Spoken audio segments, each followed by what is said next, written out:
guys! So welcome back. So in this video, sagutin natin yung question, ilang weeks na cycle po?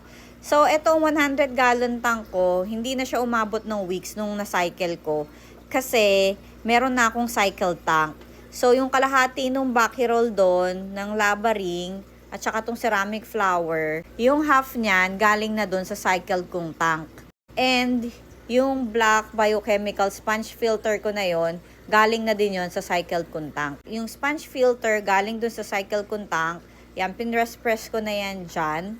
Yung mga good beneficial bacteria na transfer na din dyan, and yung food na din nila na ammonia.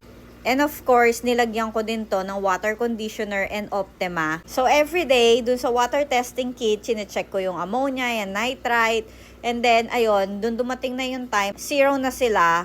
Doon ko na nilipat etong si Twilight at si Sunset. Ganun ko lang kabilis na cycle tong tank na to dahil nga meron na ako mga existing na medyas galing doon sa cycled kong tank. That's it. Thank you for watching this video. Bye!